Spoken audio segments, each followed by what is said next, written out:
Happy Sunday morning and welcome to the Center for Spiritual Living Sarasota. We're here to support you in finding a personal relationship with the God of your understanding and discovering what you already know. My name is Ron Frost and I'm a licensed practitioner here at the center, and I greet you with the word Namaste. Namaste is a Sanskrit word which means that divinity in me recognizes, honors, and blesses the divinity within you. Each week when we join together, we like to share our vision and mission out loud. Feel free to join along. The words can be seen on your screen. Our vision is empowering spiritual growth as a loving, inclusive, worldwide community. And now here's our mission. We teach science of mind principles and other life-affirming spiritual truths. We explore, learn, grow, connect, honoring all paths to God. We offer in-person and online weekly services, workshop, affirmative prayer support, and other spiritual tools. We create opportunities for joyful social connection, community outreach, and service. And we celebrate the awakening of our innate spiritual magnificence. And now I invite you to join me in pausing and taking a few moments to go within.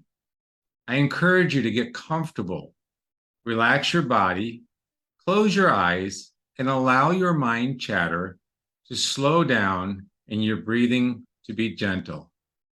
Find your inner stillness as Jay Poindexter and Bob Teesdale set the tone for us with a beautiful song by Penelope Williams called Be Still and Know.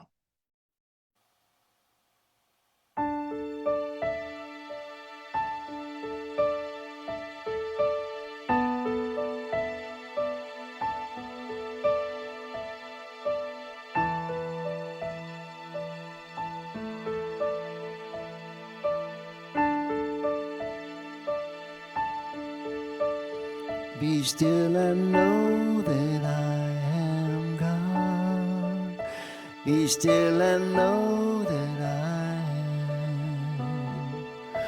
Be still and know that I am God. Be still and know. Be still and know that I am God. Be still and know that I am. Be still and know that I am God. Be still and know.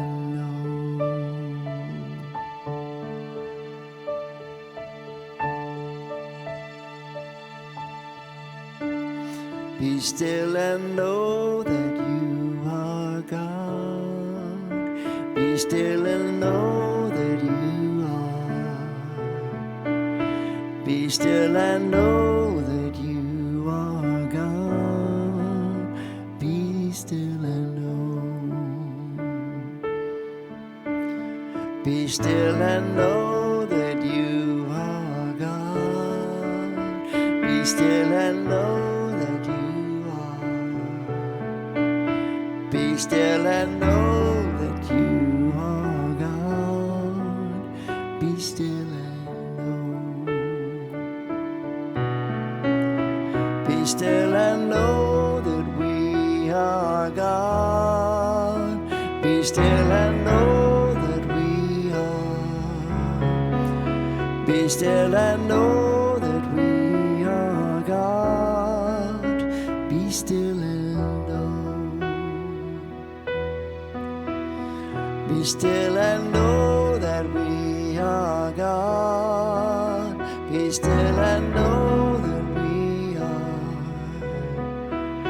Be still and know that we are God. Be still and know. Be still and know that all is God. Be still and know that all is. Be still and know that all is is gone. Be still and know. Be still and know that all is gone. Be still and know that all is. Be still and know that all is gone. Be still and know.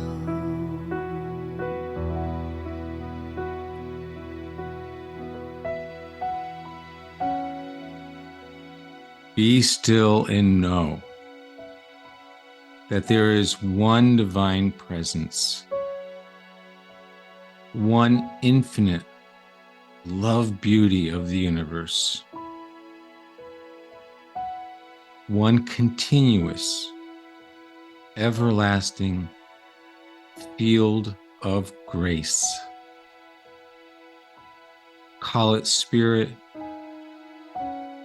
call it the divine essence and love, beauty, call it the all there is.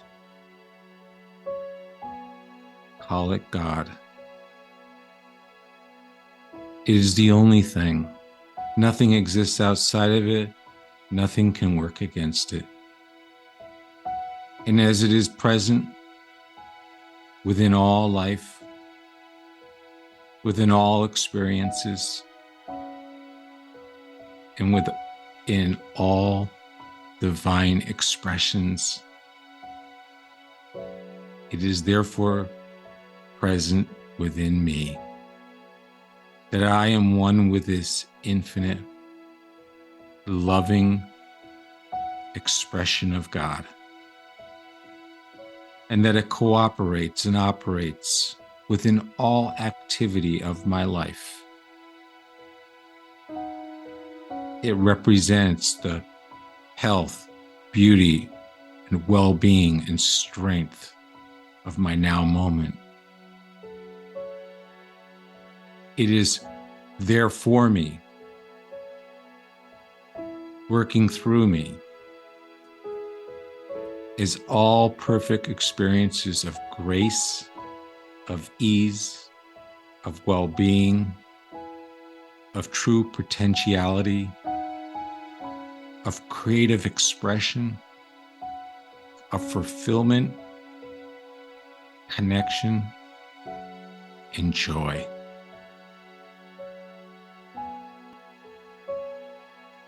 As I am still, and I know that God is the divine presence that's within all things, including myself, I am grateful.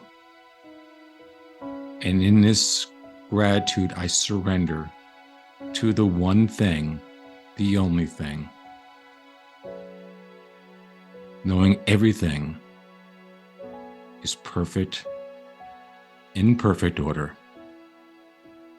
And it is the grace that is expressing in the universe right here and right now. And so it is.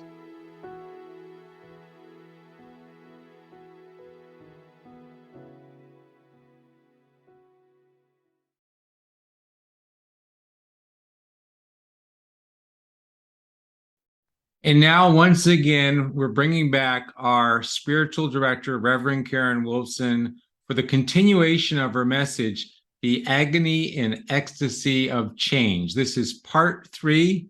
And if you've missed part 1 or part 2, you can go back to the last couple of weeks and listen to her wonderful messages. But please welcome her for this message, part 3 of The Agony and Ecstasy of Change. And before we bring her up, here is Jay and Bob once again with the song Empty by Daniel Nemad. Welcome, Jay and Bob.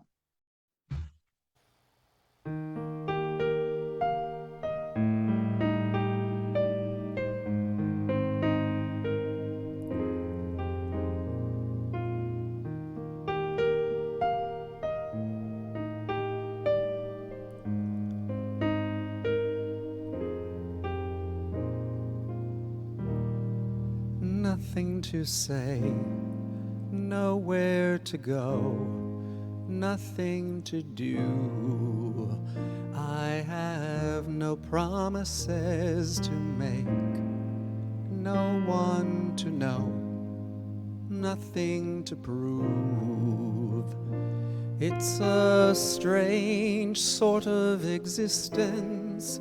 Somehow it seems so true. The only thing I really know is that I don't know a thing. The only sound that I hear now is the silence when I sing. The only sight my eyes can see is the darkness of my dreams. This is how I'm born to be empty.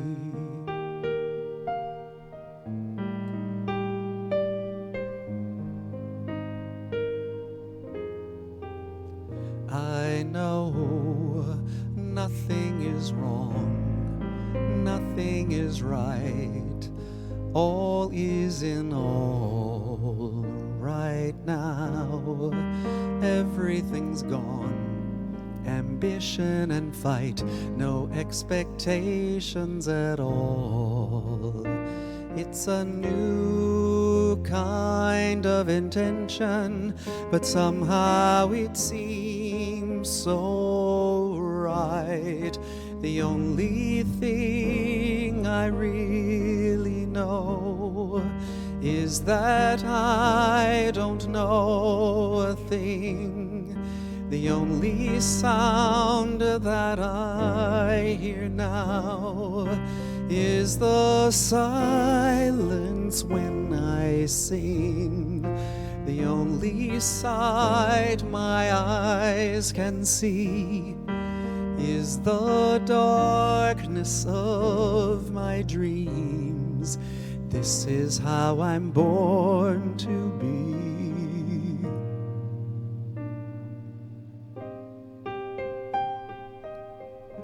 I'd be perfectly fine if I stayed this way forever. Nothing on my mind, and I've never felt better.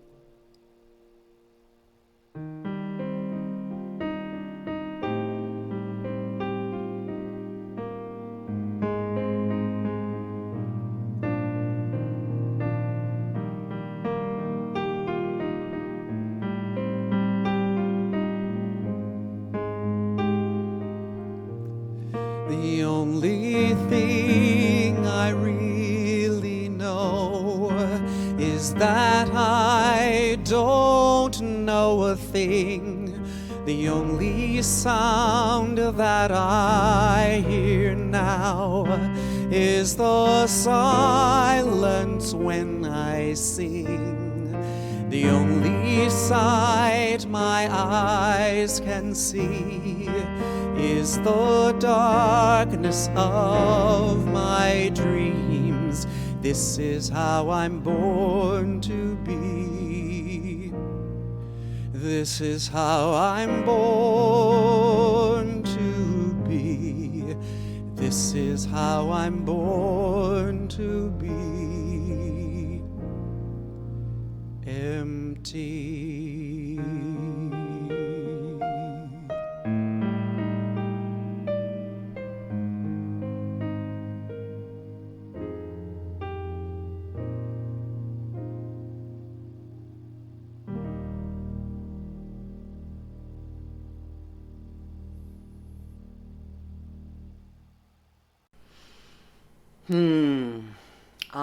Those words by Daniel Nahmod. Thank you, Jay and Bob. Empty. Nothing to say, nowhere to go, nothing to do. No promises to make, nothing to prove. It's a strange sort of existence, but somehow it seems so true. The only thing I really know is that I don't know a thing. Empty. I'd like you to keep this in mind as we explore this month's theme today. The theme is change. And today, I'm going to invite you to pause and reflect on a part of the change process that is, well, it's tempting to overlook. It's the empty space between what is passing and what is emerging. So the full title of this month's series is The Agony and Ecstasy of Change. And as I've been sharing these past few Sundays, I do have a special announcement for you about an upcoming change. After many months of prayerful reflection, I have come to the realization that it's time for me to step aside and make room for new leadership of this beautiful Center for Spiritual Living Sarasota. So I will be retiring, or as I like to say, rewiring, as of October 31st. 20 years ago, 2002, with the vision and the generous support of a group of courageous individuals, I was privileged and honored to lead the founding of this center. Yes, this year is our 20th anniversary. And this year also marks my 35th anniversary as a minister, having served in 2 centers prior to the founding of Center for Spiritual Living Sarasota.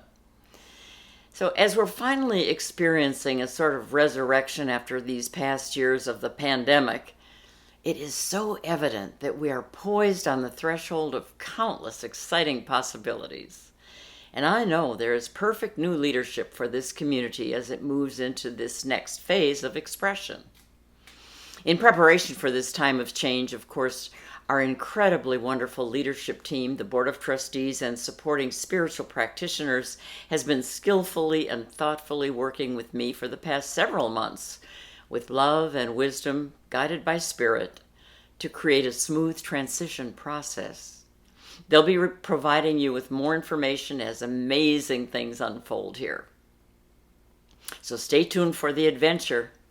And please do stay connected because your presence makes all of this possible. And so now, as we do each Sunday, let's check in with each other. You know I'm happy knowing you're out there. It means so much. How are you doing? Going through some changes? Know that I continue to affirm for you a year of vibrant wonder and creative change. And to you, our team of financial contributors, you are a wonder. You're an absolutely essential part of all that makes it possible for us to share this message, our caring and our connection. Thank you. Thank you. Okay, so now the agony and ecstasy of change. A lot of what I'm going to be sharing with you this month will be things you've heard me say on more than one occasion. But here's the thing. Not only can I, as I and our center embark on this significant change, benefit from these reminders, but maybe you can too. So about change. It's so ironic that even though change is a natural part of life and growth, we resist it. And although change always precedes new opportunities, experiences, aliveness, excitement, freedom, greater confidence, and expression of all we're meant to be, still, we often resist it, because often before the ecstasy comes the agony. Now, today I'm inviting you to notice a part of the process that we tend to overlook or dismiss, especially in our rush to move from the agony to the ecstasy. But in between those two experiences of change is the most important aspect, the middle part of change. Author Barbara DeAngelis describes it like this. It's the moment in between what you once were and who you are now becoming. That's where the real dance of life takes place.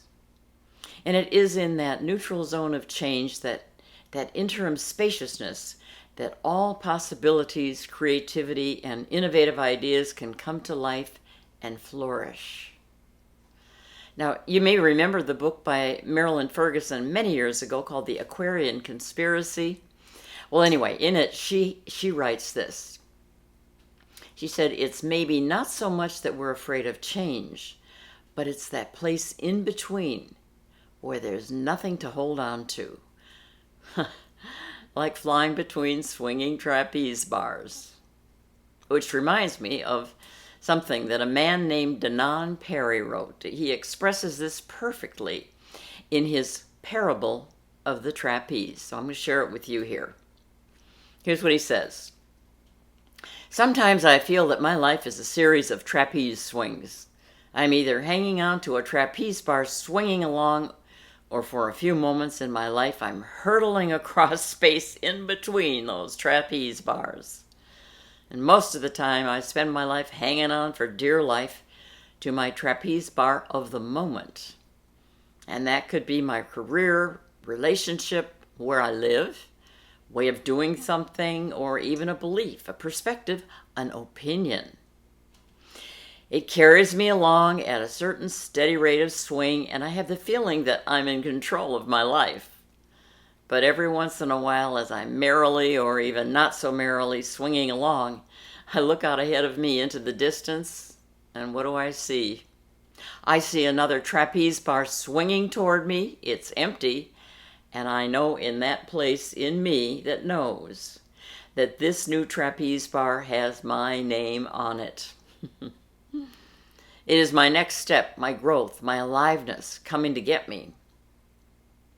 Now, in my heart of hearts, I know that. I know that for me to grow, I must release my grip on this present well-known bar and move to the new one. Each time it happens to me, I hope, well, no, I pray, that I won't have to let go of my old bar completely before I grab the new one. But in my knowing place, I know that I must totally release my grasp on my old bar, and for some moment in time, I must hurtle across space before I can grab onto the new bar. Each time I am filled with terror. It doesn't matter that in all my previous hurdles across the void of unknowing, I have always made it. I am each time afraid that I'll miss, that I will be crushed on unseen rocks in the bottomless chasm between bars. But I do it anyway. No guarantees, no net, no insurance policy, but I do it anyway. Because somehow to keep hanging onto that old bar, well, it's no longer an alternative. So for an eternity that can last a microsecond or 1,000 lifetimes, I soar across that dark void of the past is gone and the future isn't yet here. I call it transition. And I've come to believe that this transition is the only place that real change occurs.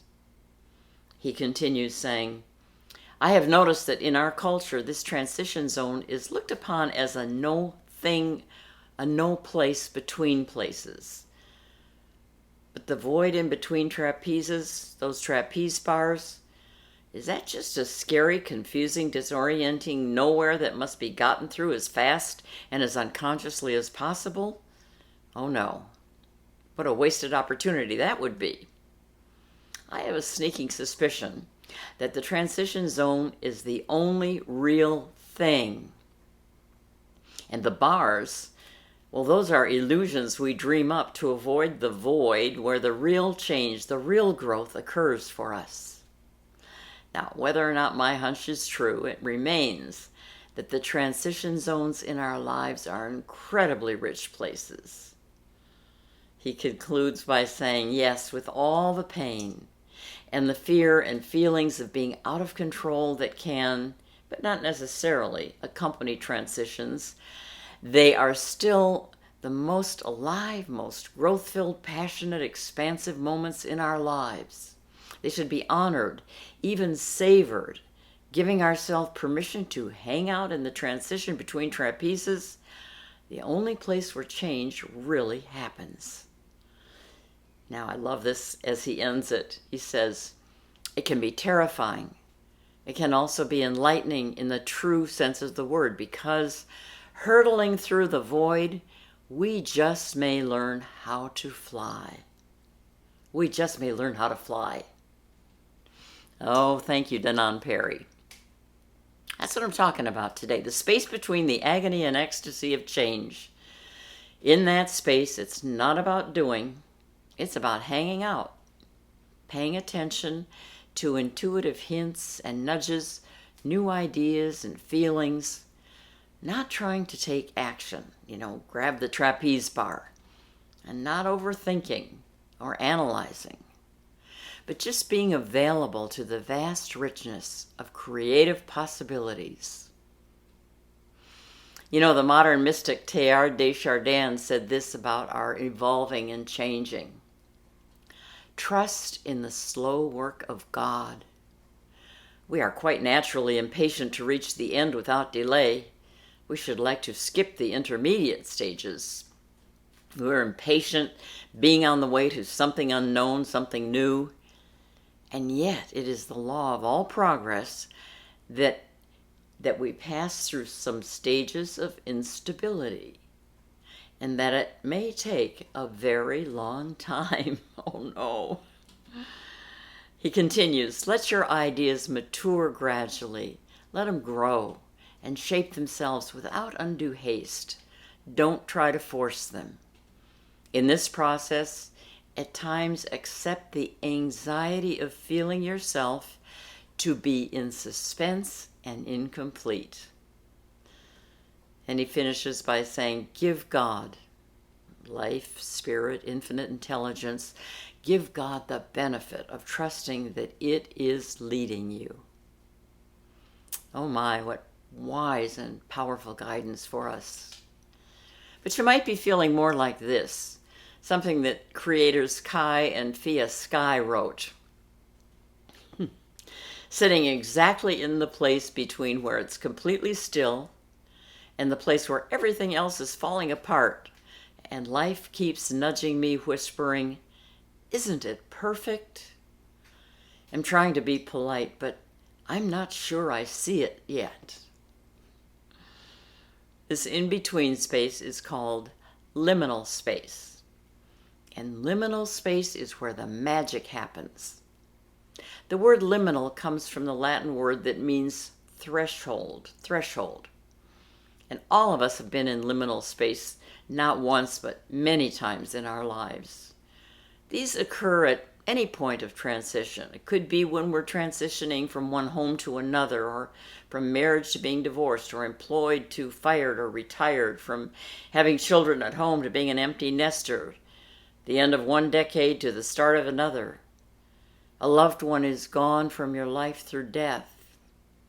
In each of these examples, we have left what was, but we haven't yet inhabited what's next. That's the very definition of a liminal space. Author Karen Hume writes about it this way.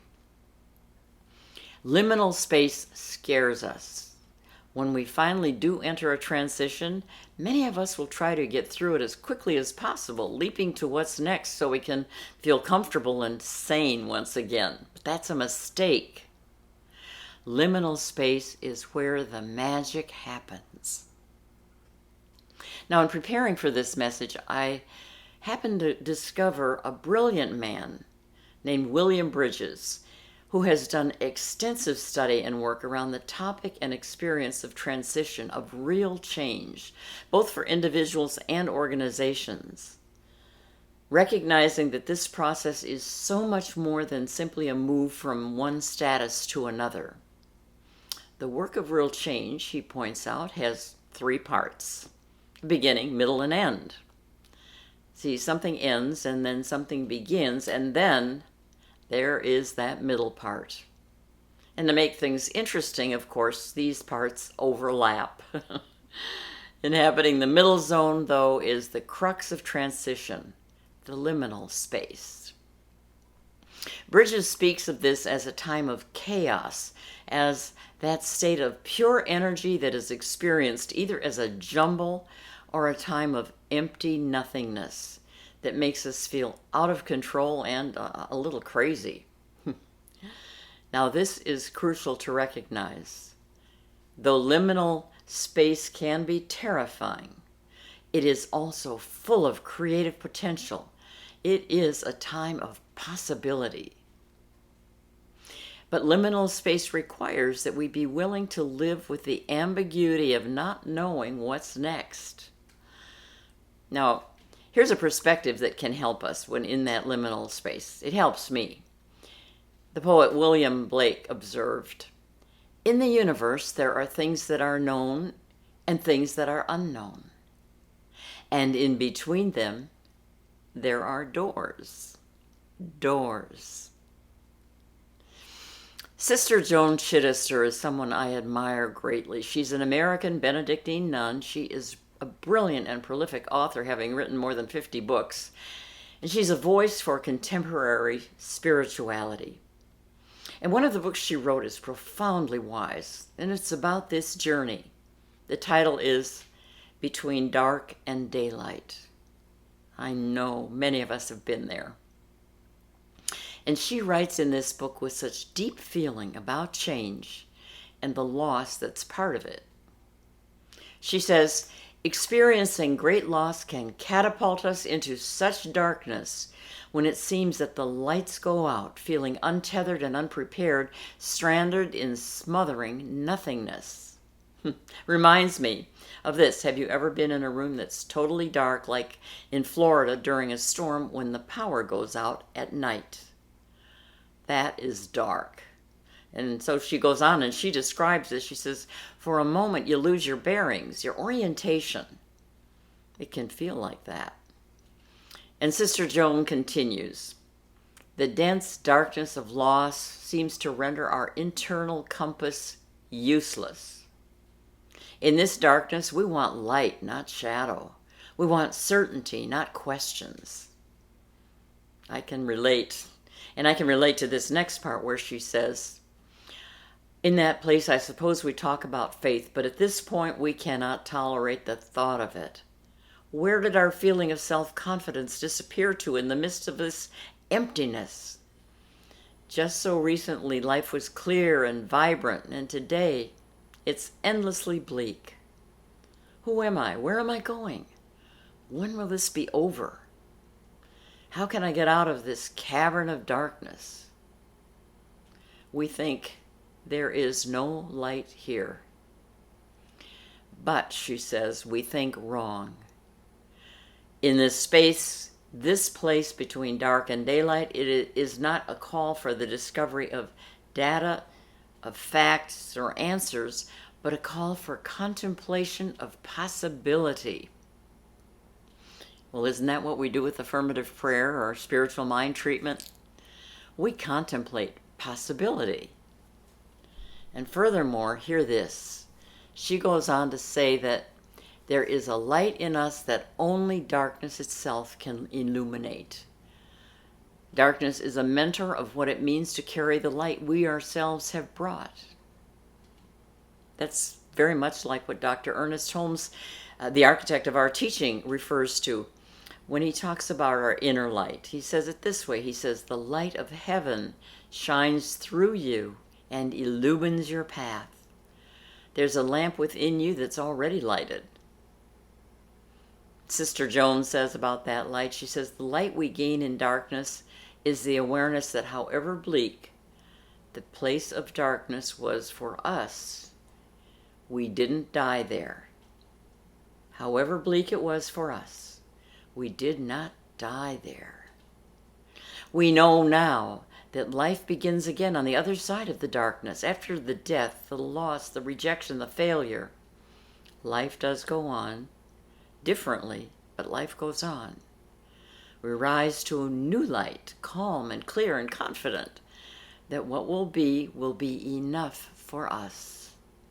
And she continues, "After darkness, we're never the same again. We're stronger, surer than ever before that there is nothing in life we cannot survive because we're meant to grow to our fullest dimensions of life." Or, as we often say here, it is life's intention that we flourish and forever unfold into, well, more and more and greater vitality and aliveness. Remember, you're a temporary, changing, creative form, forever at home in a permanent principle, and you are safe. Let me close with the words of Tama Keeves about this. She says, Finally, I realize I have done everything I can to change the situation, and I know it's no longer about changing my circumstances. It is about facing my inner terror. I realize that my small fear-brained self doesn't need to make something happen. I can trust the loving universe. I realize that the silence and stillness is not avoidance or laziness. It's a catalyst for remembering my true inner strength, and that the journey is about knowing perfect love walks beside me. She's saying, all is well. So I want you to hear that reassurance and take it to heart, especially now as Jay sings the song by Eddie Watkins Jr., All is Well, because it is. All is truly well.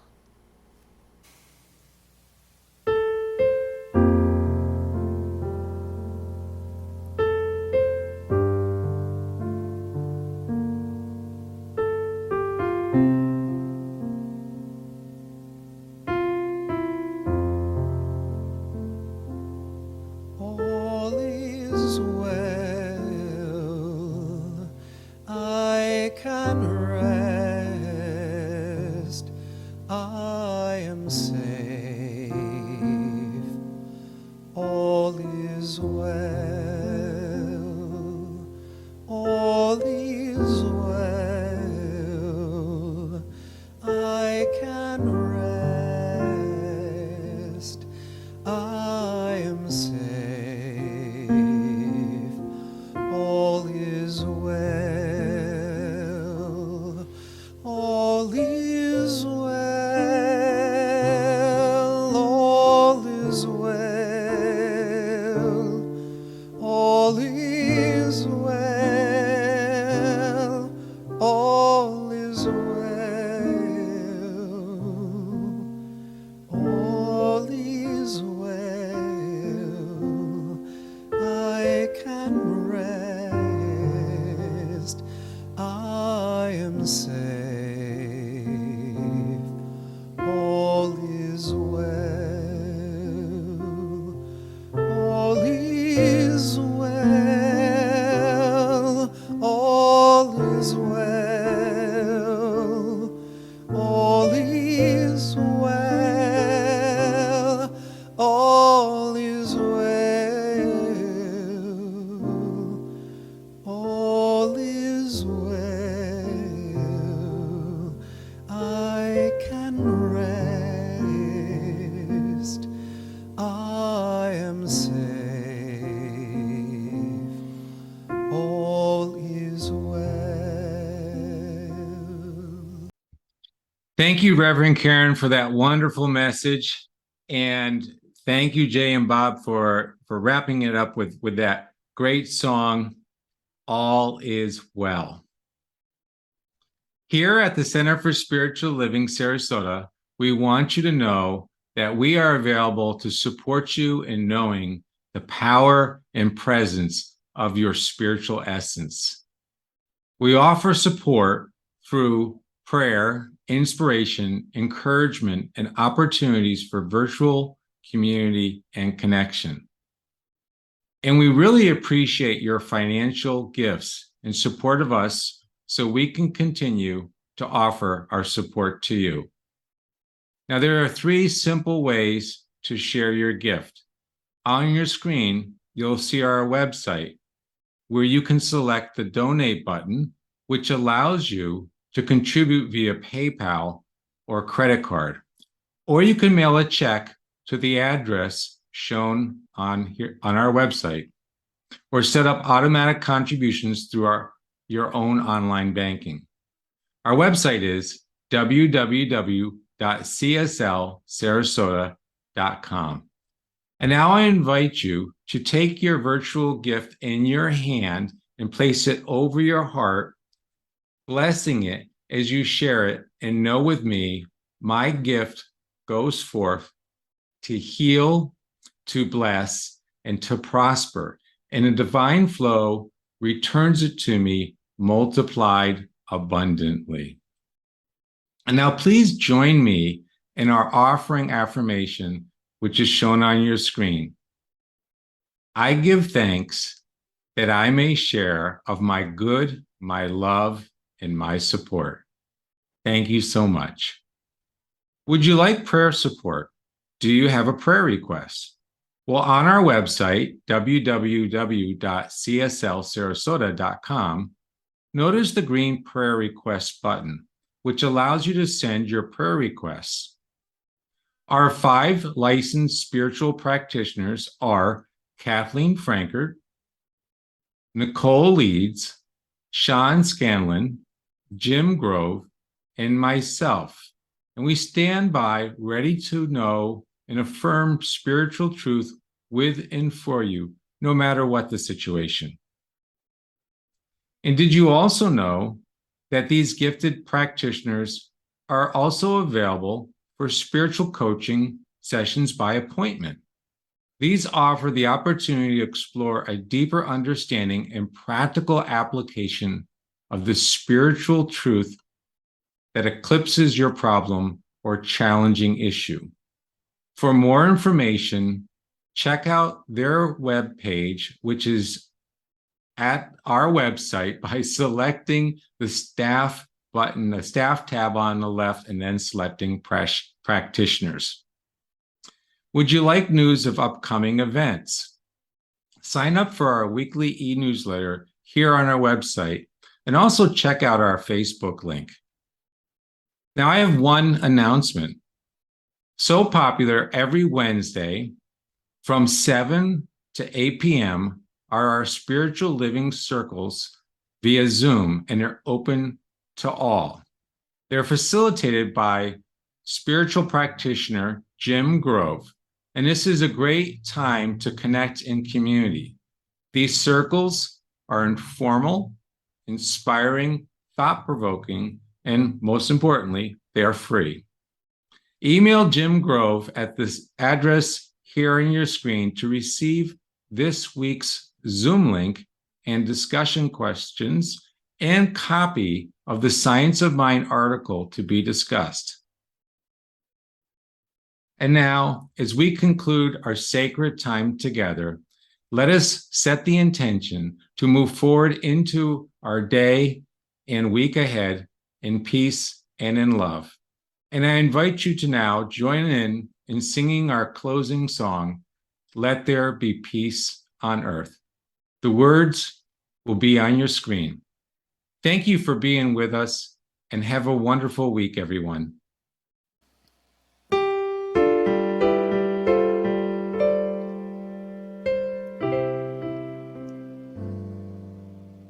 Let there be peace on earth, and let it begin with me. Let there be peace on earth, the peace that was meant to be with God our Creator. We are family. Let us walk with each other in perfect harmony. Let peace begin with me. Let this be the moment now. With every breath I take, let this be my solemn vow, to take each moment and live